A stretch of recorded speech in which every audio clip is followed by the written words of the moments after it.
pessoas estão outra vez a perceber, aliás o Fernando Pessoa tinha uma frase muito gira sobre isso, que a nação é que os protege, quer dizer, que neste mundo globalizado são os desgraçados, porque de facto quem manda não tem nada a ver com Mas a nação inclui, do seu ponto de vista... No meu ponto de vista... Não, espera aí, a nação inclui os imigrantes?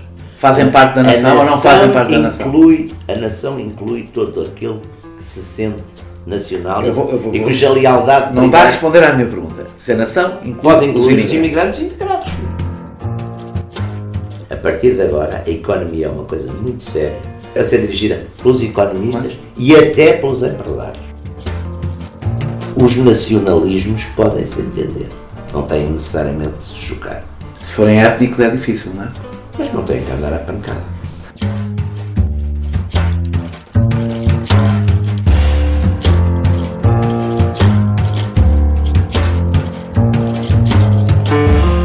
É mais do que uma entrevista, é menos do que um debate. É uma conversa com um contraditório em que, no fim, é mesmo a opinião do convidado que interessa. É um debate em que eu perco sempre. Perguntar Não Ofende é o podcast semanal assinado por mim, Daniel Oliveira, o que não faz chorar.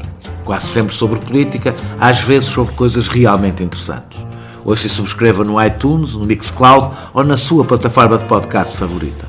Vá a patreon.com/perguntar não ofende, veja as vantagens de ser patrono e contribua para garantir a produção deste projeto independente.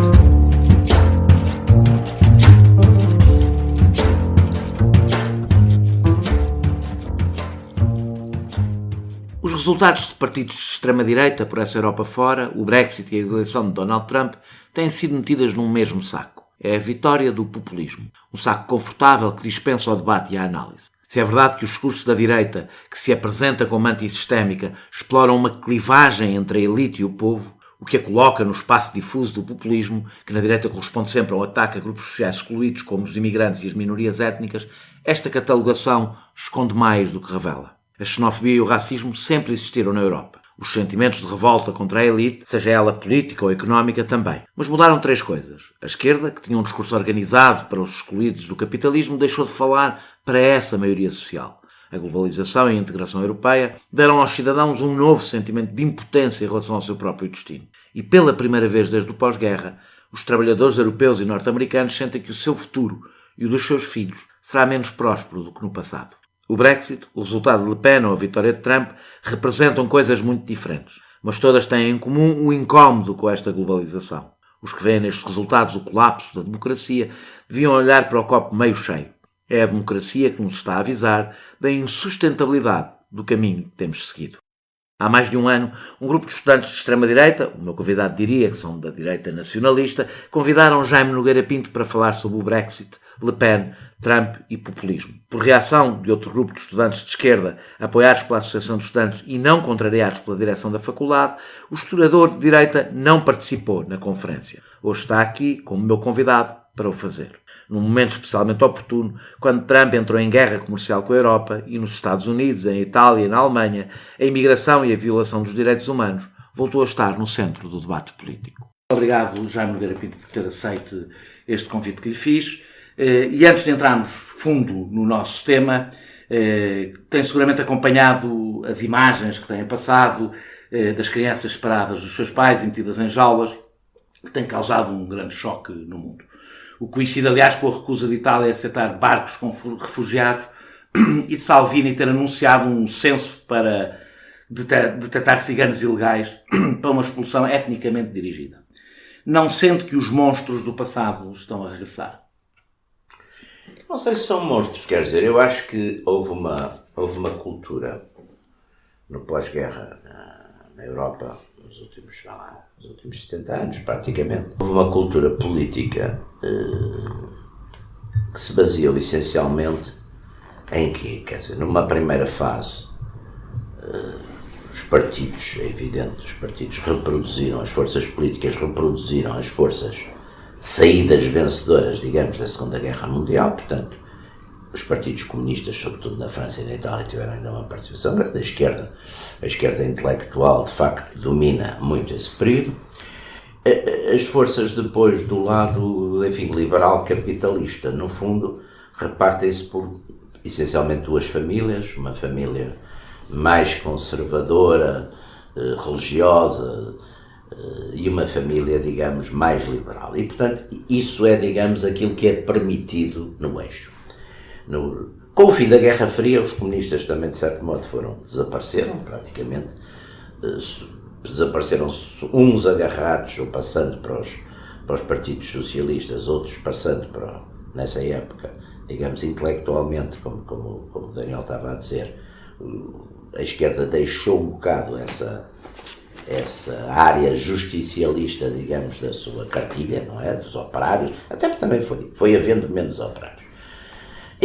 Mas há um povo que a esquerda representava e que passou em massa, por exemplo, vemos isso em França, para a Frente Nacional. Exatamente. E passou porquê? Eu acho que aí temos um fenómeno que eu acho que é muito interessante e, aliás, tenho procurado nos últimos anos escrever sobre isso e fiz inclusive um livro sobre isso, que é os Bárbaros e Iluminados. Eu acho que há uma coisa muito importante, que foi o capitalismo selvagem que o Marx tinha conhecido.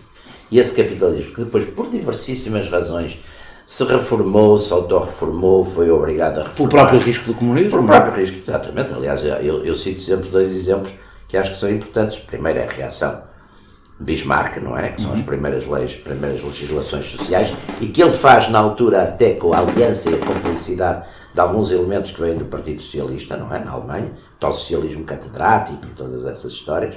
E depois é o Teddy Roosevelt nos Estados Unidos, que de facto, perante o tal perigo já do tal populismo, que de repente está quase a abalar o sistema partidário americano, faz primeiras legislações sobre trabalho contra a questão do trabalho infantil, da questão das horas, do regulamento de trabalho, etc.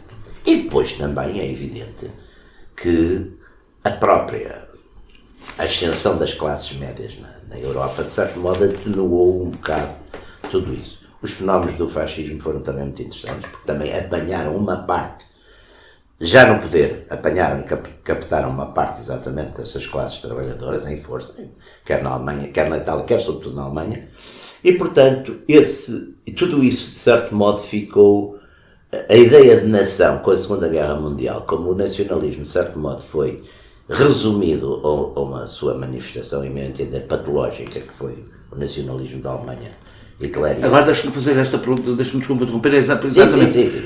Porque os fenómenos que temos aparecido, ou seja, há um debate complexo sobre o soberanismo, nacionalismo. Sim. Eu sou bastante vítima dele porque considero-me hoje em dia um soberanista de esquerda, democrático. Isso é bom. Mas em defesa da democracia e da representação popular, é esse o meu ponto de vista. Não me prejudique. Não, mas é que não me incomoda. Mas é que a pergunta que eu vou fazer talvez incomode. O nacionalismo que está a surgir à direita tem os contornos do nacionalismo patológico. Ou seja, por ser essencialmente étnico, por ser muito concentrado no ódio. Quando vemos, por exemplo, o próprio Salvini dizer, infelizmente temos que ficar com os ciganos italianos, isto quer dizer que ele considera que os ciganos italianos, cidadãos italianos, desde há muito tempo, não são bem italianos. Isso é só isso, quer dizer, eu acho que aqui posso prosseguir com o raciocínio, porque exatamente, houve coisas muito importantes na história política e até na história democrática moderna, como a nação. Porque a nação, no fundo, é um conceito completamente de esquerda no seu nascimento moderno, da Revolução Francesa, da nação, na soberania da nação. Quer dizer, o ancião... Não há cidadania sem nação. Até hoje não se conhece. E todo o fenómeno do século XIX é um fenómeno que tem uma tentativa de reconstituição nos fenómenos de democratização daquilo que na antiguidade era um bocadinho uma coisa parecida com a cidadania, que no fundo era Roma. Portanto, o fenómeno é três coisas que vão juntas. Serviço militar obrigatório, finais da segunda metade do século XIX, serviço militar obrigatório, a par da exaltação nacionalista que depois leva à Grande Guerra. Com certeza que eu concordo com isso. Mas são três coisas. Serviço militar obrigatório, alfabetização e direito de voto. São três coisas que, no fundo, de certo modo, e que são coisas que vêm à partida, vêm da esquerda. E depois dá-se um fenómeno que eu por acaso achei muito interessante historiar. Dá-se um fenómeno muito interessante que se dá em França. Depois da derrota dos franceses na Guerra Franco-Prussiana, que é uma evolução do nacionalismo para a direita no sentido do autoritarismo. E que aparece com quem? Aparece exatamente com aquela geração que vem a seguir a essa derrota, com os Barrés, depois com a Ação Francesa, até, mas, sobretudo, aparece com uma série de caudilhos um bocado populistas, o Deroulède, que são, exatamente, dizem, afinal, a Alemanha ganhou-nos, venceu-nos, porque tinha um sistema mais autoritário que o nosso. E nós, na medida, e aí é que se dá, eu julgo eu que o fenómeno, e são as raízes depois do que vai ser o fascismo, etc., que é a tentativa de juntar duas coisas que estavam divorciadas, que é o nacionalismo e o socialismo. Aliás, é um ex-socialista, Mussolini, que tem essa ideia. E que é uma ideia na época revolucionária. Eu, aliás, digo sempre que a Itália, cautela com a Itália, porque a Itália é sempre onde começa tudo. É inovação. A Itália é inovação. Maquiavel, que é o tipo que primeiro modernamente pensa todos os conceitos que a gente hoje tem na cabeça, melhor à esquerda ou à direita, vêm dali. É a primeira reflexão realista sobre o que é a política, o que é o Estado, o que é o homem, e tudo isso desprovida de preconceitos, mesmo religiosos, ou de verdades, não interessa, mas eu procuro fazer isso. E depois é o Mussolini, é o Gramsci, quer dizer, há uma... É o melhor pensamento, o pensador marxista, na minha opinião. Pois, exatamente. Mais interessante. Que tira aquele puro mecanismo economicista da definição de classe e vai para a coisa que, apesar de tudo, nos faz diferentes bichos. Quer dizer, nós temos uma ideia de nós próprios. Mas há ou não há, se olhar para, por exemplo, agora, para o que está a acontecer em Itália. Eu estive lá agora 3 dias. Se é ou não acha que há, ou seja, o nacionalismo que se afirma é um nacionalismo. Assim, mas, Daniel, eu não acho que seja só isso. Vamos lá ver. Eu acho que nós estamos num momento que eu acho. E o nacionalismo étnico tem sempre o fim patológico. Daniel, o que é que identifica estes movimentos todos que você estava aí a falar? O Brexit, a eleição do Trump, estes movimentos das Le Pen, é a rejeição do que está. Ainda não se... Quer dizer, por exemplo, esta aliança italiana, de certo modo, é uma aliança contra a natura. Então, antes de entrarmos aí, deixe-me enfileirar, porque é para aí que eu vou, mas queria começar pelo conceito, porque este é um assunto para mim importante, porque a expressão populismo tem sido utilizada com uma facilidade. Tudo. O populismo você conhece aquela frase, eu repito isto sempre. O populismo é o do Fukuyama. O Fukuyama diz que o populismo, como é que é a expressão do Fukuyama? O populismo é as políticas que a elite não gosta e que são populares. Não, mas há uma frase que é de um dos surrealistas. Um dos surrealistas dizia que a pornografia é o erotismo dos outros. Sim. E eu acho que o populismo é a popularidade dos outros. Exatamente. Mas, portanto, eu queria exatamente tentar aqui concentrar se o populismo tem sido usado como forma de definir o discurso popular. Os tipos que vencem o populismo acabam também, à partida, vencem populisticamente, como é o caso do Macron. O Macron, não percebo porque é que não se diz que o Macron é populista. A minha pergunta é, se considerarmos que o discurso que é o discurso popular que o mainstream não gosta, acho que podíamos utilizar este termo, considera que o Trump e o Le Pen são populistas e que Bernie Sanders e Mélenchon também são populistas. São. De certo modo são todos, porque são todos, embora depois, são todos na rejeição. Quer dizer, e na rejeição de quê? Porque há aqui uma coisa muito interessante, que é, e eu filio isso um bocadinho numa linha que é uma mistura, e isso foi, aliás, o que levou, o Trump ganha, porque a Hillary Clinton perde. Atenção, eu não vou dizer que se tivesse lá outro que não fosse o Trump, porque o Trump apela precisamente àquela mudança. É evidente que um candidato republicano nos Estados Unidos tem sempre garantidos duas coisas, que é o Sul, Sul praticamente quase todo ou quase todo, e depois o Midwest. Depois, onde é que tudo se joga? E onde é que o Trump ganhou? Foi exatamente no Rust Belt, e ganhou por diferenças. Nas zonas industriais. As zonas industriais decaídas. Detroit, que é uma cidade pior, que a gente olha para as fotografias de Detroit, que há uns anos aqui parecia era pior que Stalingrado, não é? Detroit, Pittsburgh. Onde os sindicatos tinham força. E onde havia indústria automóvel, onde havia indústria siderúrgica, e onde havia, você tem com certeza sensibilidade a isso, que às vezes as outras pessoas não têm, E a questão da indústria não é só uma coisa económica, é uma cultura, quer dizer, um americano, que o avô dele era o bisavô, talvez já trabalhava no automóvel, o avô trabalhava no automóvel, o pai trabalhava no automóvel. Um dia eu estava aqui a falar com um amigo meu, que foi diplomata de carreira americano, foi embaixador de uma série de países importantes, e ele estava-me a dizer, contava-me esta história que eu acho que é significativa. O meu pai era eletricista, trabalhava numa fábrica de automóveis. Ganhava o equivalente hoje a $50.000 por ano. Com isso, conseguiu pôr-me, estamos a falar, portanto, dos anos 60, conseguiu pôr-me a estudar numa boa universidade e eu, enfim, segui a carreira diplomática, fui embaixador.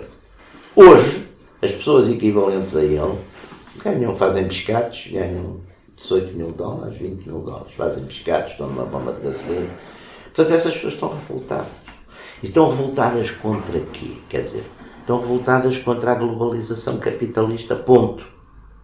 Não sabem muito bem o que é. Não estão propriamente revoltadas, é porque essa é uma das coisas do discurso da direita nacionalista. Rejeitam. É que não é isso. É que todo o discurso de revolta das pessoas é em grande parte direcionado contra o estrangeiro e não contra a globalização capitalista. Por exemplo, vou dar um exemplo. Não é tanto isso. Deixa-me dar um exemplo. Em Itália, a imigração caiu no último ano 80%. No entanto, 64% das pessoas são a favor do bloqueio aos barcos, incluindo 1/3 do eleitorado do Partido Democrático de esquerda. Claro. Portanto, a minha pergunta é virar a revolta das pessoas contra o imigrante sempre foi uma coisa muito fácil, sempre foi uma coisa que a direita fez. Mas não se esqueça. E na minha opinião, para salvar a elite. Sempre o fez para salvar a elite. Os imigrantes não estavam, portanto, depois, quer dizer, há casos que negociaram, aliás, na Europa, os dois casos mais gritantes do fascismo europeu, portanto, o próprio fascismo italiano, mas por exemplo, Mussolini negocia, na altura de Marcha sobre Roma, negocia com as forças do sistema, completamente. Negocia. Portanto, o fascismo puro e duro é o fascismo pré-vitória. O outro já é um fascismo negociado. Não é para isso. É que o fascismo, normalmente, historicamente, é a ideologia da classe média. É a ideologia da classe média. Aliás, se você vir a composição sociológica dos 240 ou 250 mil inscritos no Partido Fascista na altura da Marcha sobre Roma, é fundamentalmente a classe média. É classe média e é gente nova. Sim. Isso é que é um fenómeno muito interessante. Que eles aparecem muitos como estudantes, são antigos combatentes. Na Alemanha... O que é curioso, em França, hoje a extrema-direita tem força sobretudo, ao contrário, por exemplo, do que acontece no Reino Unido, nos operários. E nos jovens. Nos jovens, claro.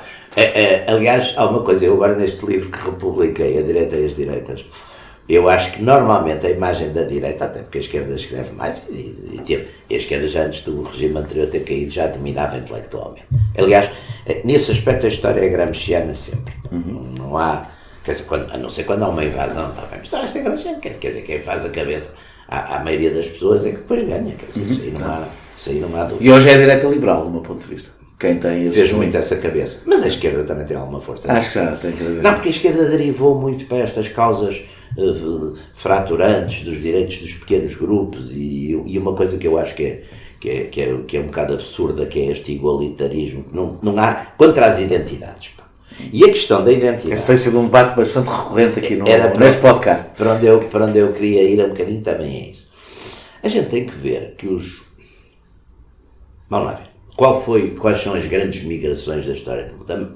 O grande movimento migratório da história do mundo, tirando as invasões bárbaras e essas coisas todas antiquíssimas, o grande movimento migratório da história do mundo, de facto, é aquele século entre o fim das guerras napoleónicas e o princípio da Grande Guerra. Portanto, é um século certo, exato, em que praticamente 80 milhões, talvez até um bocadinho mais, de europeus foram para as Américas. Mas esses europeus eram o quê? Eram cristãos, vá lá, eram de formação cristã. Várias igrejas, uns eram católicos, outros eram das várias crenças ou igrejas reformadas. Eram brancos e iam para um sítio onde havia espaço. E que eram sítios mais ou menos despovoados, ou muito pouco povoados. Hoje, as migrações, e eu acho que o grande problema aqui das migrações, agora quando estive em Itália, estive lá numa conferência lá em cima de nós, estava a falar disso. Se a gente quer parar as migrações da África e do Norte da África e da África subsaariana, pá, temos que fazer um esforço a sério para desenvolver e estabilizar primeiro politicamente esses sítios e depois desenvolver. Já agora fazer a pergunta porque fiz no início e não fui uma classe. Chocou-lhe as imagens das crianças. Mas eu estive agora a ver exatamente, mandaram-me há bocadinho uma coisa que eu vi, que aquelas, por exemplo, aquela das.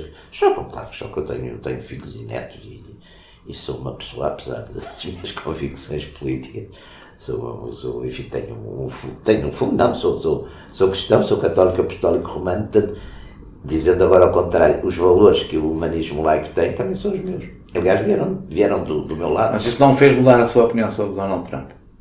Não, porque eu vou lhe dizer uma coisa, o Donald Trump, eu não posso julgar o Donald Trump, não posso, sobretudo, combater o Donald Trump, porque o Donald Trump, há um certo número de coisas que ele faz, que eu, apesar de tudo, de certo modo, acho que são importantes. Então vamos a elas. Portanto, esse lado... Acredita que qualquer guerra comercial com a Europa e a China vai devolver alguma coisa aos norte-americanos? Eu acho que sim. Pelo menos, eu acho que sim. Quer dizer, eu não tenho essa crença absoluta. Quer dizer, eu não acredito na mão invisível.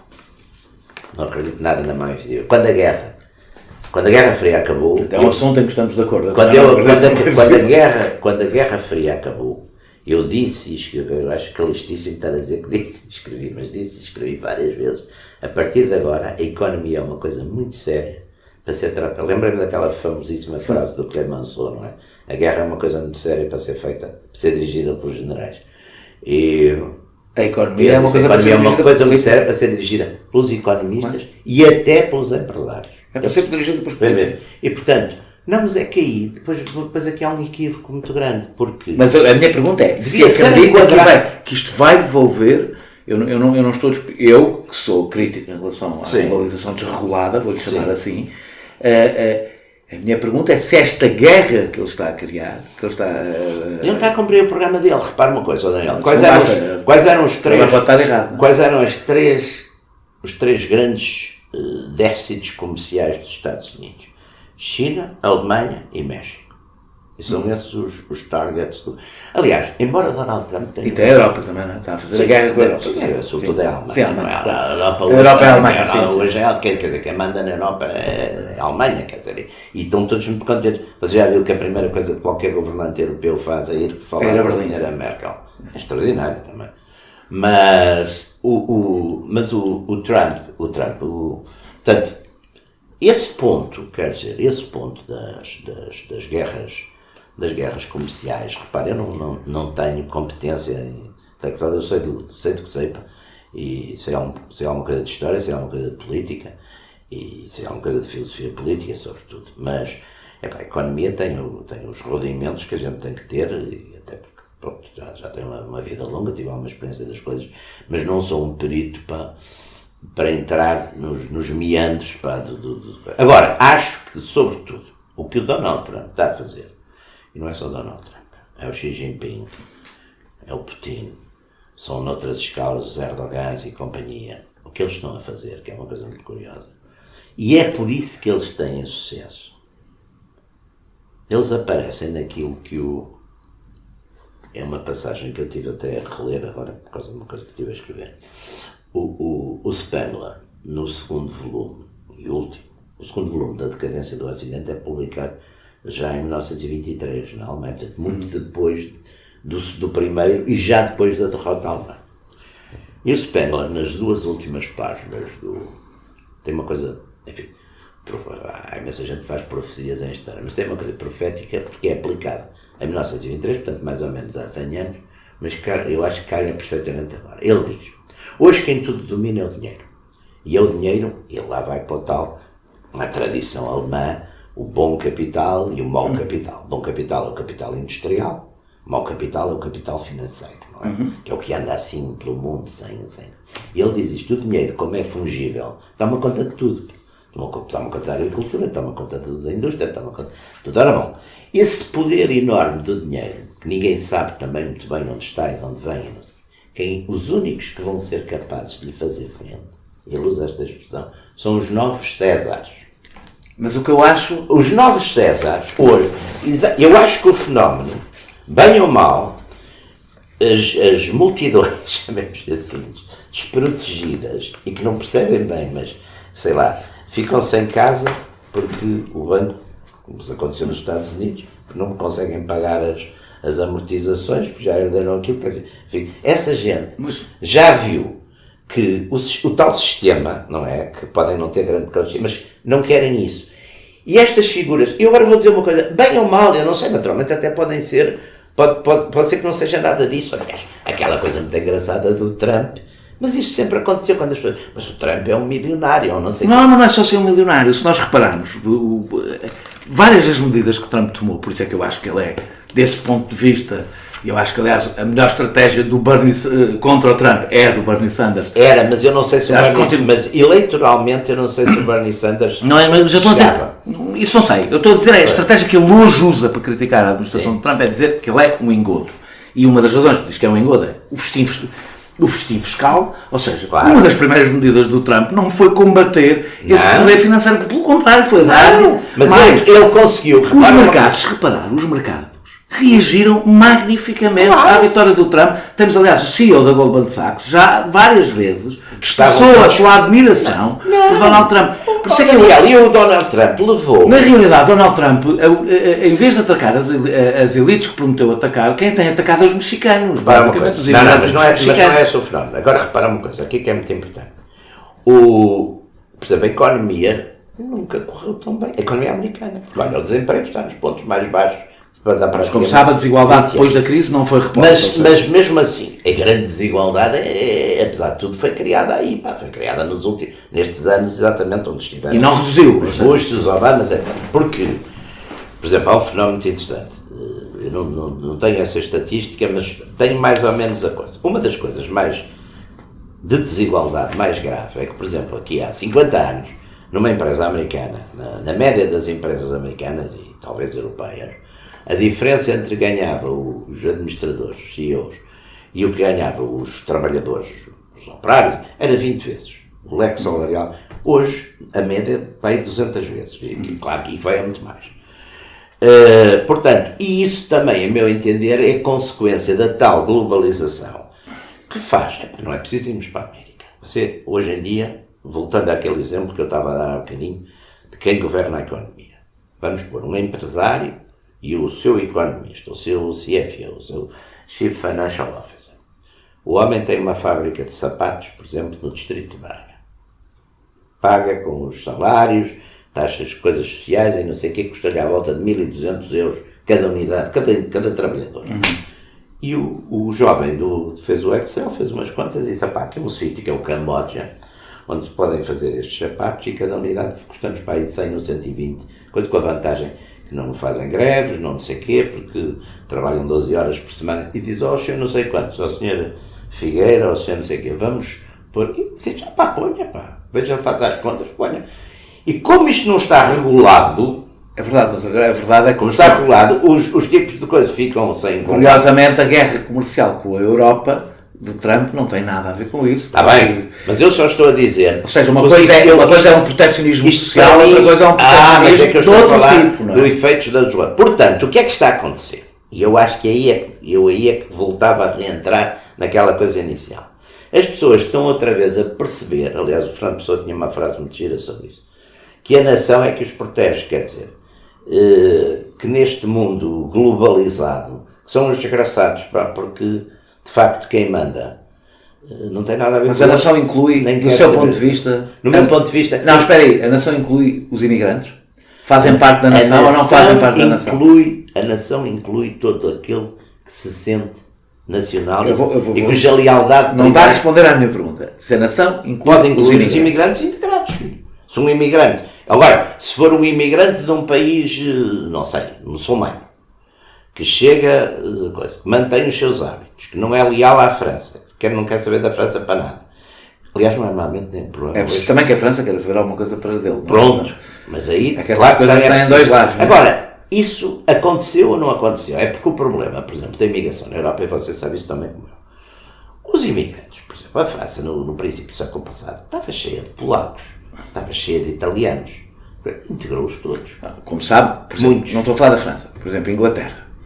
Agora, Sim. A principal reação à imigração, na realidade, foi a imigração de polacos, não foi a imigração nem de muçulmanos, foi a imigração de polacos, foi a imigração interna dentro da União Europeia, por razões económicas e de trabalho. Sim, mas repare que não é essa que depois aparece. Claro, porque é menos impactante, porque são louros e brancos. Pronto, mas é isso. Quer dizer, repare uma coisa, os conceitos todos, toda a conceptologia do moderno Estado de Direito... Como sabe, o mal soa sempre mais facilmente a mal se for muito diferente de nós. Claro que sim, mas é que essa... É a base da xenofobia. É que essa questão, está bem, mas essa questão, a natureza humana é a natureza humana, pá, não... os soviéticos andaram 70 anos para mudar e não mudaram nada. Eu acho que não mudaram, mas usaram. Não. Exatamente, o que eu acho é que, do meu ponto de vista em relação à xenofobia na Europa, é que há um desconforto das pessoas, uma ansiedade, eu até nem ponho um desconforto, uma grande ansiedade das pessoas em relação ao processo de globalização e à forma como esta globalização está a acontecer, e que o foco mais fácil de ataque, porque é o mais facilmente identificável, está ao lado, não há um poder lá distante, é uma coisa ao lado, é o imigrante. E que a extrema-direita, ou a direita nacionalista, se preferir chamar-lhe assim, utiliza-o para salvar a elite. Eu acho, aliás, que o Donald Trump... O que é? Eu vou explicar. Eu acho que o Donald Trump é a continuação do sistema por outros meios. O Trump não é... É que o Trump, por exemplo, o Trump é uma... Quer dizer, vamos lá ver. O Trump, que é de Queens, o pai dele era um construtor civil... Quer dizer, a verdadeira elite americana olha de canto para o Trump, mas completamente de canto. Aliás, ele... A não ser que ele dê jeito, é sempre assim que funciona. Sim, mas a elite não manda assim tanto. Pá. Isso é o Novecento do Bertolucci, que é aquela interpretação, claro que aí, isso no fundo quer dizer, as interpretações sempre de que o fascismo era um instrumento do capitalismo. Não era um instrumento. Eu acho que foi, por acaso, acho mesmo que foi um fortíssimo. Não eram instrumentos nenhuns, pá. Os tipos, quando chegou à altura, olha, o Hitler era um instrumento. Quando chegou à altura, manda o mesmo. Claro, e depois criou a sua própria... Mas o Hitler tinha sido eleito. Isso é que é a grande diferença entre o Hitler e o Mussolini. Mais ou menos. Foi. Foi eleito em minoria e depois encarregou-se de prender e matar. Não foi. Mas quer dizer, aliás, para tirarem o Hitler, que não é provavelmente uma criatura que eu tenha especial simpatia, mas para tirarem o Hitler foi preciso escaqueirarem a Alemanha toda. Não houve nenhuma... Aliás, o Stalin tem uma coisa muito gira sobre isso. O Stalin, quando lhe perguntam numa entrevista qualquer, se o Hitler se era uma coisa de mal ou se era um palhaço, ele disse um palhaço. Não, palhaço nenhum, nós invadimos a Alemanha. E até chegarmos a Berlim e matar e o Hitler morrer, não tivemos uma revolta operária, uma coisa... Portanto, o Hitler tinha, de facto, os alemães com ele, bem ou mal. Pronto. Portanto, não é o mesmo fenómeno, porque, aliás, lá está o tal fenómeno. Porquê é que os golpes militares contra o Hitler tiveram, no fundo, os únicos que os fazem são aqueles oficiais católicos, prussianos católicos, que estão um bocado revoltados com uma série de coisas, mas é uma minoria. Porque os soldados não seguiam de maneira nenhuma uma coisa dessas. Portanto, esse é que é o verdadeiro populismo identitário, racista, etc. Por exemplo, nós portugueses nisso, estamos muito fora disso. Também, atenção, nós temos aqui uma imigração muçulmana, que são, se não estou em erro, são 50 mil. Sim, não tem significado. É residual. Sim. Não tem significado, são pessoas, aliás, ligadas. Não é só muçulmana, nós temos uma imigração em Portugal residual. Não? É residual, a imigração é residual, devem ser 400 mil pessoas. E depois, a muçulmana são 50 mil pessoas, que são aquelas diásporas comerciais, os meio religiosas, os meilitas, há uma gente... Bengalas também. Etc. Portanto, não há... Aqui nós não temos, graças a Deus, esse fenómeno, e nós temos uma outra coisa. Graças a Deus, porque é incomodável ter mais imigrantes muçulmanos em Portugal. Não, a mim não me incomodava, mas era capaz, se fossem 1 milhão, por exemplo, ou 500 mil, era capaz de haver algum problema. Acho que existe, quando olhamos, por exemplo, para os Estados Unidos têm imigração de todo o tipo. Não, e a coisa mais engraçada... Acho que a Europa não aguenta a mesma mistura cultural não aguenta, porque a Europa, primeiro, a Europa, o espaço, a América, aguentou, e a América agora também começa a ter esses problemas, com coisas engraçadas. A única comunidade que em 2000, das várias comunidades, digamos, que não eram o WASP, que votou pelo Bush filho, a maioria, foram os muçulmanos. É uma das coisas mais curiosas. Em 2000. Uma das coisas curiosíssimas. E você sabe, por exemplo, a imigração muçulmana, porque é que o patronato francês, a seguir à guerra, favoreceu muito a imigração muçulmana? Uma das razões porque favoreceu é porque como eram muçulmanos, não eram comunistas. É uma das razões. Quer dizer, é uma das razões. Também eram mais baratos, vá lá, mas sobretudo não eram comunistas. Vamos falar um bocadinho do Brexit, para ainda temos tempo a seguir de falar de França. A que é que atribui a vitória do Brexit? Ao medo da mudança dos mais velhos, como algumas pessoas disseram? Deixa-me dar aqui fazer aquilo lista só. Aos refugiados e imigrantes, à imigração vinda de outros países comunitários, que já falámos, da Polónia, à perda de influência do Labour junto do eleitorado operário. É interessante verificar como o Labour, com o Corbyn, conseguiu recuperar metade do eleitorado do UKIP, voltou para o Labour, ou seja, parece que Corbyn é o único líder do Labour que consegue disputar o eleitorado, porque no Reino Unido a questão de serem operários faz bastante diferença com a tradição sindical, é uma cultura. Isto é a primeira pergunta, vou juntar as duas. E se considera que o Brexit pode ser uma vacina para outras dissensões na Europa, porque não está a correr muito bem? Bom, eu acho que se pudesse responder às eu duas... acho que no Brexit há uma questão essencial, quer dizer, que as motivações dos Remainers e as motivações dos Brexit são diferentes. Os Remainers pensam, por exemplo, muito mais na economia do que na política. Os Brexit têm uma parte sobretudo da elite que vota Brexit, essencialmente a elite. Que são os conservadores. A elite e a classe média não quer ser mandada por uns tipos que estão em Bruxelas que eles não escolhem. Isso que é curioso, porque eram os menos mandados de toda a Europa. Mas não querem, porque também são aqueles que têm o que eu chamaria um bocadinho uma democracia de proximidade devido ao sistema eleitoral, quer dizer, são umas pessoas que se habituaram a conhecer o seu deputado, para bem ou para mal. Também já sabemos que às vezes há uns tipos que ficam ali toda a vida, e os avós, os tios e os primos. Mas de qualquer maneira, o deputado aí portanto, a ideia é uma democracia de um bocadinho de proximidade, chamemos-lhe assim. Portanto, a ideia de haver os tais funcionários não eleitos, não sei, que lhes regulam muito a vida, o que eles acham que lhes regulam muito a vida. E portanto, aí também é um fenómeno de nacionalismo no sentido de identidade britânica. É claro que depois as outras coisas também contam, contam exatamente a questão da imigração, e depois conta uma coisa que nós também não podemos evitar. E eu começo por dizer uma coisa, as principais vítimas do jihadismo são muçulmanos. Quer dizer, o jihadismo matou muito mais paquistaneses, indonésios. Não tem comparação. Sim, é que não tem comparação. Quer dizer, na Europa e nos Estados Unidos devem ter sido mortas nessas coisas, umas 5 mil pessoas nos últimos. Uma das coisas que me irrita, vou dizer uma coisa, aqui um parênteses, uma das coisas que me irrita é quando se diz que nós não ouvimos o Islão muçulmano, o Islão moderado condenar o terrorismo. O Islão moderado é a maior vítima do terrorismo. Sempre foi, por todo lado. Eu nem sei também o que é essa coisa de Islão moderado. Também não acredita que haja Islão moderado? Não é que acreditar, não sei o que é isso. Quer dizer, eu sou um católico moderado. Não, com certeza que não, mas há católicos moderados. Não, mas quer dizer, mas católicos, eu não ponho isso porque eu acredito nas mesmas coisas. Agora, depois pode haver um católico, por exemplo, que seja de esquerda, why not? Mas ele é católico da mesma maneira que eu, portanto não sei o que é ser moderado. Porque eu canto. Não, tem a ver com, aqui tem a ver com a leitura política. A leitura, exato, do abismo ou não o abismo, etc. E sobretudo aquelas coisas, não.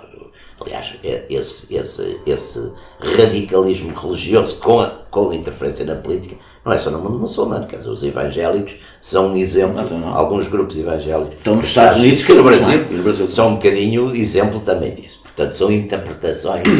Aliás, eu no domingo passado estava a almoçar com um grande amigo meu, que é o atualmente arcebispo de Bolonha, que é o Dom Mateus Zuppi do Santo Egídio, aqueles que negociaram muitas coisas no Moçambique. E ele estava a fazer uma coisa muito interessante.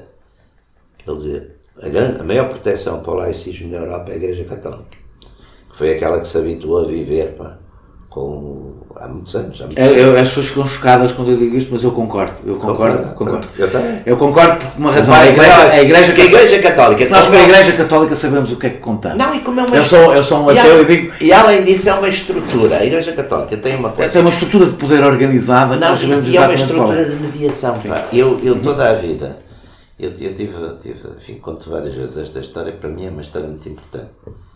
Eu tive a sorte, a minha mãe era uma pessoa que não tinha grandes estudos, mas era uma mulher muito inteligente, e quando eu tinha 7 anos, bem, disse-me mais, enfim, não foi para estas palavras, senão talvez não entendesse, mas disse-me mais ou menos isto: se tu tirares a ideia de mistério da tua fé, daqui por 2 anos não acreditas em nada. E, portanto, a mediação, a ideia de que a gente... Há coisas misteriosíssimas. Eu estava, aliás, eu tinha a falar exatamente com o arcebispo sobre isso. E a Igreja, por exemplo, com todas essas vantagens, também não encontrou, que eu acho que era fundamental ter encontrado, pela mesma razão que no século XVI teve que responder ao Lutero, e lá conseguiu, criando coisas como os púlpitos, como os jesuítas, coisas desse género. Hoje em dia tinha que responder ao Bill Gates e a todas estas coisas. Acho que ainda não criou isso. Por acaso, eu acho que este Papa não deve ser do seu maior agrado. Não, o Papa, meu caro. O Papa não pode falar nunca mal do Papa. O Papa para mim é como o meu comandante de companhia, que eu não sabia quem era. Pá, eu obedeço. Eu sei. Eu obedeço. Mas eu acho que este Papa... Não discuto o Papa. É o Papa, eu compreendo que não, mas é verdade, mas eu não discuto. Como eu posso discutir. Sim, não discuto nesse sentido. Não, mas eu estou a dizer que eu acho que este Papa responde ao... E acho que tudo isto, quer dizer, acho pior. Mas nós desviámos, estávamos a falar, eu queria só saber se considera que o Brexit é uma vacina para outras dissensões. Porque não está a correr bem, de facto, não está a correr bem. Não, mas também ninguém esperou que fosse fácil, quer dizer, ninguém esperou que fosse fácil, porque, de facto, há aqui nós estamos aqui há um poder sistémico enorme, quer dizer, a gente vê publicações, olha, como a Economist, como a Financial Times, são publicações lidas pela tal elite que não dará mais nada, mas que têm muita influência da coisa. Portanto, é evidente e como sempre são escolhas, quer dizer, a ideia de que há uma coisa que é absolutamente boa para todos, mas isso não existe, não existe. Aliás, por isso mesmo é que nós somos humanos. A questão é o efeito de exemplo que tem para outros Estados que tenham o mesmo sentimento. Mas o que eu acho até com muito mais razões que os ingleses. Hoje há uma... Vamos lá ver, hoje... E o sistema não tem feito muito para se defender, porque de facto continua com a olhar para o lado, quer dizer, ou seja, continua a chamar populistas, continua e não procura ir à raiz das coisas, que já devia ter começado aí, não é? Já devia começar. Estes tipos não terão alguma razão, mas a ideia é que são só manipulados. O meu ponto de vista é que, por exemplo, em relação ao voto da extrema-direita, tenho insistido que os eleitores não são de extrema-direita, são da extrema-direita, ou seja, votam na extrema-direita porque a extrema-direita ficou sozinha a falar com estes eleitores. Daniel, já agora uma questão de terminologia. A extrema-direita... Não gosta da expressão? Não, quer dizer, claro eu tenho... Não, eu neste livro tenho a extrema-direita, tradicionalmente, eram em Portugal seriam os miguelistas, na França seriam os monárquicos tradicionais leais aos Bourbons. A extrema-direita era um bocado a contra-revolução. Estes movimentos têm mais a ver com coisas... Nós tivemos extrema-direita, houve extrema-direita revolucionária, não é? Quer dizer, é o fascismo da Europa, é o fascismo. Aliás, o Zev Sternel, que é para mim quem é aquele israelita, o judeu, historiador que é notável, que foi o tipo que ele chama-lhe la droite révolutionnaire. Essa direita revolucionária, que tem de facto esses dois polos, porque tem o polo justicialista, que era considerado monopólio da esquerda, e tem o polo identitário. Essa direita revolucionária. Isto com que é mais parecido é com isso. Mas depois tem aspectos muito diferentes. Por exemplo, questão dos costumes. Veja, por exemplo, a Marine Le Pen e o Front National, essas coisas é extremamente liberal. Na verdade, deixam isso mais, aliás, para os republicanos, para a direita, para a direita católica, muito católica. Exatamente. Extremamente, mas é curioso, aliás. E ainda há uma coisa para mim mais curiosa. Talvez a mais curiosa de todas. É curioso que as forças políticas que se tentam dirigir às classes populares estão a abandonar as chamadas causas identitárias. Quer à esquerda, quer à direita. Claro. Quer dizer, enquanto o Bernie Sanders aceita todo o legado identitário da esquerda, etc., mas não faz dele o centro do seu confronto político. Porque eu acho que, perante a crise social e económica, esses assuntos tendem a perder...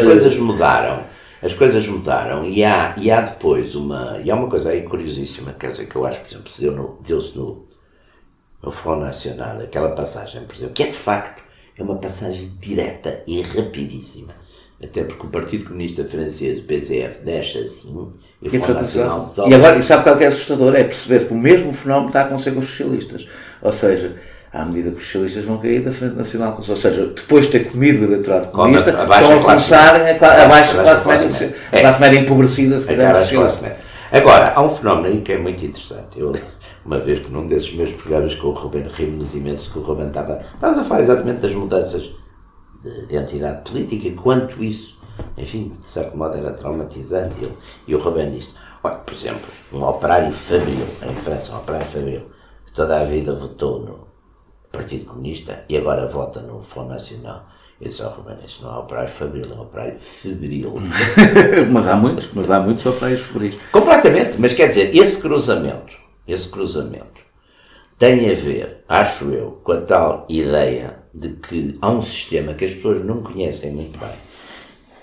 Aliás, veja agora, por exemplo, esta coisa do voto em Portugal, do voto do Partido Comunista contra a eutanásia. Penso eu que com alguma... Houve clivagens. Com alguma coisa complicada, mas depois lá vem a tal coisa que adivinha, a herança do Dr. Cunhal, portanto a disciplina, prevalece. Mas, por exemplo, eu achei curioso e achei altamente, porque é evidente que gostei, porque até primeiro, graças a isso, ele se venceu, e achei altamente salutar. Mas isto, também lhe queria deixar aqui uma ideia que eu repito muito, porque eu acho que nós, como estamos habituados a uma, sobretudo nos aspectos mediáticos, estamos habituados a ficar temos uma determinada ideia das coisas, que foi feita, construída ao longo dos anos, aliás, naturalmente até com razão, mas depois ela começa a mudar, e as pessoas, quando analisam, veem tudo exceções. E às vezes não veem que as exceções já são mais que a regra. Quer dizer, portanto, aí podiam pensar, usando um palavrão, que a mudança já é do paradigma, chamemos-lhe assim. E eu acho que já estamos numa mudança. Quer dizer, estas coisas que se dão anómalas, a aliança em Itália dos populistas da direita nacional e radical, os 5 estrelas na esquerda, com 5 estrelas, mas era, agora já não será, também a gente não pode dizer que já não é, porque não era aquela coisa que lhe atribuímos. Portanto, passar a isso, esses fenómenos, por exemplo, em França, de mudança de votação. Sim, eu acho que estamos a assistir a um padrão. É um padrão. Que se a esquerda não reagir, tem a ver, mas a esquerda tem uma grande dificuldade, que é a questão nacional.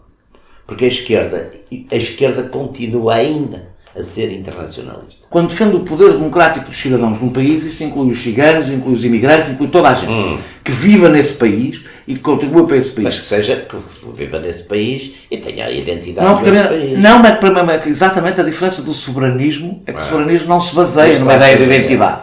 Baseia-se numa ideia de poder popular. E, portanto, baseia-se na questão da representação democrática.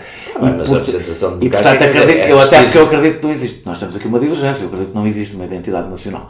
Que isso é uma construção. Claro, eu sei. E é sobretudo uma construção do poder. E é sobretudo uma construção do poder. Agora, eu acredito que existe. E acredito que é a coisa, apesar de tudo, mais forte. Aliás, eu tenho que afirmar isto, porque pode passar aqui a ideia neste podcast que nós estamos de acordo. Não estamos de acordo em praticamente nada. Numa outra coisa podemos estar. Estamos de acordo, por exemplo, quanto a coisas que a gente não gosta. Não, em relação à análise do que está a acontecer, provavelmente até estamos de acordo em muitas coisas. Não? E depois a solução é que eu imagino que estamos bastante de acordo. Queria falar de França, antes da última pergunta.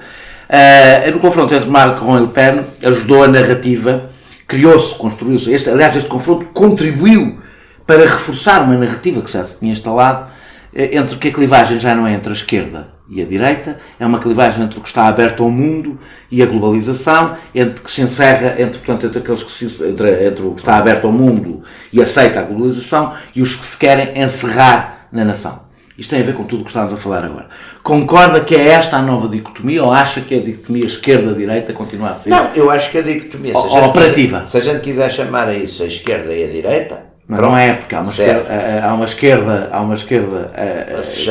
muito crítica em relação à globalização, claro. E há uma direita liberal. Não, eu acho que, exatamente, abertíssima. Eu acho que a questão hoje, exatamente, para mim, hoje é mais importante, e mesmo na própria análise que eu faço das direitas e das direitas e das direitas e da direita e das direitas, da esquerda e das esquerdas, eu acho que essa questão das identidades, a questão da nação, a questão da globalização, a questão da Europa, são as questões mais importantes. Até porque, curiosamente, a questão das classes, hoje em dia, tem muito mais uma coisa que, enfim, um dos problemas não foi do Marx, eu acho que, aliás, curiosamente, o problema não foi do Marx, porque o Marx tinha aquela noção, que, aliás, é aquilo que eu admiro no Marx, como pensador do capitalismo.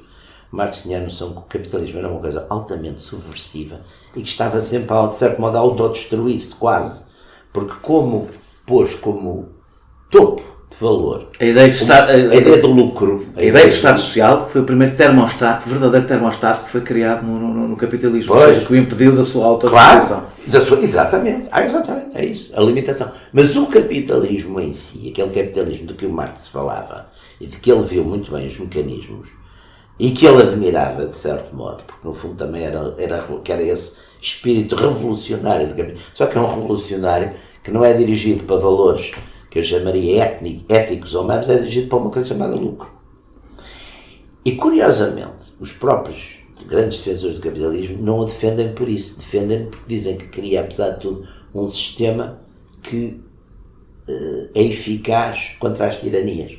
Eu lembro-me que uma pessoa que eu gostei muito, foi muito amigo, o Vítor da Cunha Rego, tinha um artigo muito interessante, que era, ele dizia, eu não sei o que custou muito a perceber, mas a partir da altura da vida percebi que aquilo que me defendia, acima de tudo, a minha liberdade era haver ricos. Quer dizer, havia umas pessoas que podiam resistir ao Estado porque tinham dinheiro.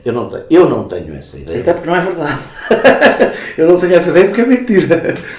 Claro, pode coexistir tirania com rico, e coexistiu muitos. Aliás, existiu e aliás é para isso. Coexistiu a muitos sítios. Não necessariamente, mas coexistiu a muitos sítios. Agora, eu não acho nada o que eu acho é que o problema hoje de facto da identidade, aliás, eu acho que o Alain de Benoit tinha uma fórmula interessante sobre isso. É uma fórmula, não estou a dizer que subscrevo. Ele dizia que o século XIX, mas é uma fórmula interessante, o século XIX tinha sido o século da liberdade, o século XX o século da igualdade e o século XXI ia ser o século da identidade. A questão também aqui é dizer assim, como é que se harmoniza essa identidade e a defesa da identidade com um mundo que melhor ou pior está globalizado, quer dizer, é evidente que, por muito identitárias que as coisas sejam... Qual é a sua resposta a isso? Pode haver, como você estava a dizer aí há bocadinho, agora aplico-lhe a sua receita, pode haver também, os nacionalismos podem se entender, não têm necessariamente de se chocar. Se forem étnicos é difícil, não é? Mas não têm que andar à pancada. Olha, eu pessoalmente tenho uma experiência grande, por exemplo, nesse aspecto das etnicidades. Ninguém me pode dizer nada, porque de facto há pessoa que tem amigos, relações, interesses, coisas ligadas. Mas isto não tem a ver com amizades, mas mas eu percebo o que é que está a dizer. Eu não tenho nenhum, aliás, eu acho. Eu não acho. A Le Pen tenta vender, a partir de determinada altura, integrando, aliás, nas fileiras da Frente Nacional, imigrantes, etc., não deixa de ser a base do discurso nacionalista da Le Pen, não deixa de ser ou o da expulsão, do choque, ou o da total assimilação, considerando que ser cidadão de França é ter exatamente os mesmos valores que os franceses. Daniel, tem que ver que aí há uma coisa muito complicada. Quer dizer, isso é impossível de fazer sem a questão da nação. Se a questão da nação, isso, os Estados Unidos tinham o melting pot, que aliás é um tipo que eu admiro imenso, que acho que quem explicou melhor o melting pot foi o homem, o Michael Cimino, com os filmes, sobretudo um que é aquele muito longo, que é As Portas do Céu, que é de São Bernardo. Mas os outros todos, o Deer Hunter era uma coisa notável nesse aspecto. Mas a América tinha isso, ou seja, a segunda geração já é americana, ainda tem memória das raízes. Sabe porquê? Exatamente porque a cidadania não está ligada, pelo menos simbolicamente, não está ligada à ideia de uma assimilação cultural, religiosa, mas etc. Foi feita rapidissimamente. Ou seja, aliás, ser americano, não estou a dizer na realidade, eu estou a dizer pelo menos na mitologia, isso é importante para a construção da realidade. É aderir a valores do futuro até. Bom, enquanto em França, ser francês é ser católico, é ser branco, é ser... Em França hoje... E é até ser um bocadinho xenófobo. São uma minoria gigantesca. Agora, o que é que se passa? A América tinha, primeiro teve essa imigração que, tirando os negros que não eram imigrados, coitados, eram levados à força para a América. A história dos negros é totalmente diferente da É história de todas as completamente outras diferente, comunidades. claro. Mas, portanto, tirando os outros iam porque queriam e porque achavam que iam para um sítio melhor. E iam procurar a liberdade religiosa, que isso é uma das coisas que, aliás, sobretudo os Founding Fathers, os primeiros, nem é os da Constituição, eram dissidentes religiosos que exatamente escolheram, e portanto, eu diria agora de um ponto de vista um bocadinho ancestral, diria que eram good breed, porque eram pessoas que preferiam arriscar-se a atravessar um oceano, que na altura era bastante complicado e perigoso, a aceitar uma ditadura ou uma imposição. Agora há uma importância exatamente nos Estados Unidos nesta matéria, que é a cidadania precedia a identidade. E essa é que é a grande diferença. É quando a cidadania transforma-se ela própria numa forma de identidade e de relação com a nação. É tradição. E isso na Europa não sei se esquece. Daniel, repara uma coisa. A tradição que houve na Europa, a velha tradição da integração, nesse sentido, Roma é muito interessante, porque Roma, a partir do século II, os imperadores, toda aquela dinastia notável dos Adrianos, dos Marcos Aurélios, etc., é uma dinastia que já nasceu nas províncias. Todos eles são das províncias, não são romanos de Roma, já são romanos das províncias. E a seguir, o Caracalla, no século XII, 2212, estende a cidadania a todos os habitantes do Império, que é uma... E os últimos imperadores, quer dizer, que defendem já, que incorporam o ideal romano, são bárbaros romanizados, os imperadores ilírios. Portanto, isso aí é um fenómeno muito interessante, que é um fenómeno onde o direito e a política, de certo modo, num certo sentido, atua sobre a identidade facial, biológica, etc. Religiosa, e transforma-os todos cidadãos romanos, não é?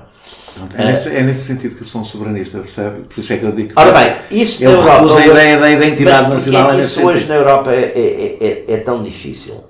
Porque, no fundo, normalmente uma parte também da imigração tem exatamente um bocadinho a tal ambiguidade de lealdades, que é o que eu acho que é o grande problema. É uma ambiguidade de lealdades. E enquanto a Europa também não se dedicar a uma coisa que, enfim, que eu acho que é a única solução que há para isto, porque senão as outras são todas umas piores que as outras, que é fazer um esforço sério para estabilizar toda a zona africana, quer dizer, fazer um esforço e contribuir à série, não é como hoje em dia, a gente hoje em dia, por exemplo, faz investimentos. Sabe que com as alterações climáticas vai ser difícil resolver o problema das migrações, porque é um novo fenómeno que mesmo depois de estabilizar, a fome é a fome, não é? Quer dizer, mas não há, quer dizer, a maior parte das pessoas também, o grande problema da África nem sequer é, a África está sobre, quer dizer, tem mais que recursos para ser, aliás, não só, tem terra arável, é os únicos sítios do mundo, aliás, há estados, por exemplo, árabes, que hoje em dia fazem praticamente rendas de áreas enormes da África para cultivo exclusivo e para importação exclusiva para eles.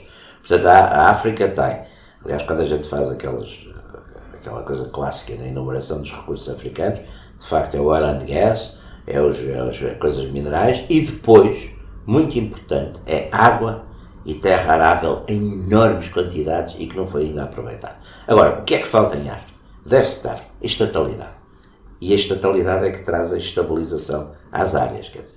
Mas isso, penso eu, que é a única maneira, de facto, desse problema gravíssimo, porque a gente também não pode, sou de pena, apesar de tudo, temos um código ancestral, e esse código é um código cristão, depois laicizado pelos valores do chamado humanismo a partir do século XVI e a partir do século XVIII, até pelo próprio humanismo laico, digamos assim, até por vezes hostil às igrejas. Mas, de qualquer maneira, adotou praticamente os mesmos valores.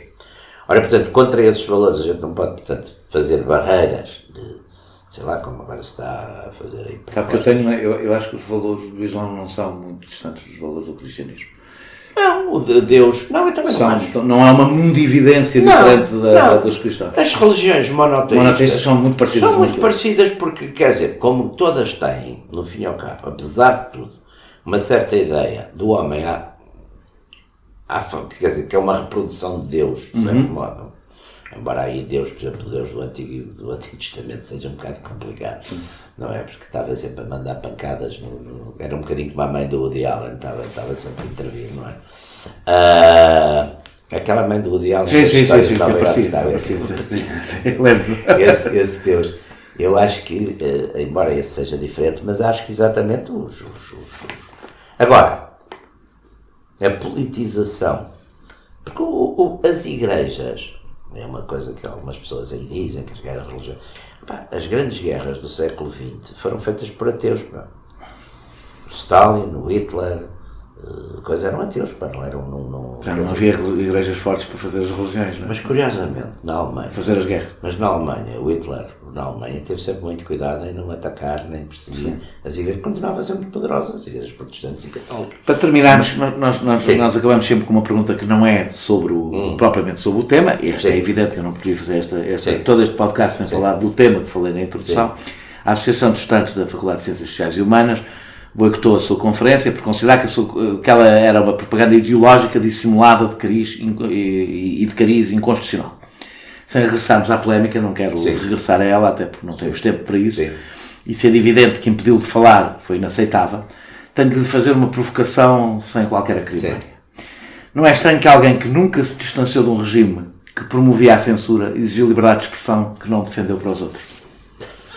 É coerentíssimo, quer dizer, aliás, há uma frase, exatamente, há várias frases desse género. Eu, primeiro, nunca exerci nenhum cargo no anterior regime. Segundo, achei sempre que a censura era um mal menor. Aliás, de uma maneira geral, é uma coisa bastante estúpida, porque a censura exercia-se sobre notícias, mas aquilo que faz a cabeça das pessoas eram as páginas literárias, essas coisas todas, e toda a gente lia praticamente o que queria. Aliás, a maior parte dos autores, eu próprio, fui feito a ler esses autores todos que eram, portanto essa censura não impediu que durante exatamente esse regime, sobretudo a partir dos anos 50, a opinião intelectual fosse 90% mesmo das pessoas que vinham das famílias do regime e sobretudo até dessas, não acabasse por estar nessa área.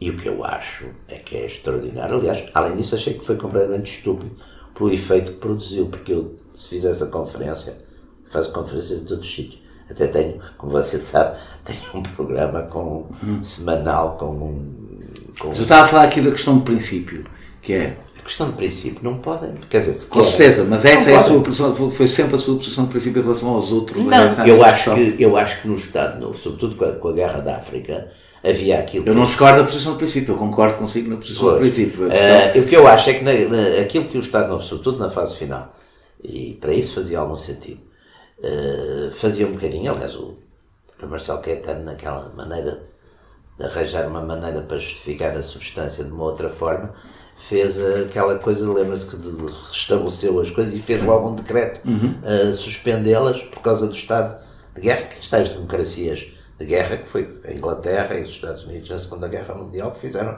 coisas até bastante piores que isso. Portanto, nesse sentido, quer dizer, para mim não era por isso que eu ia ser contra o Estado Novo, que para mim a coisa mais importante do Estado Novo, que eu não era grande, nunca fui, nem tinha idade para ser, mas quer dizer, de qualquer maneira, não tive nenhum cargo, nem tive nenhuma filiação, até pelo contrário, éramos bastante críticos pela direita, não é? Pela direita, se quiser pôr as coisas assim. Éramos bastante críticos.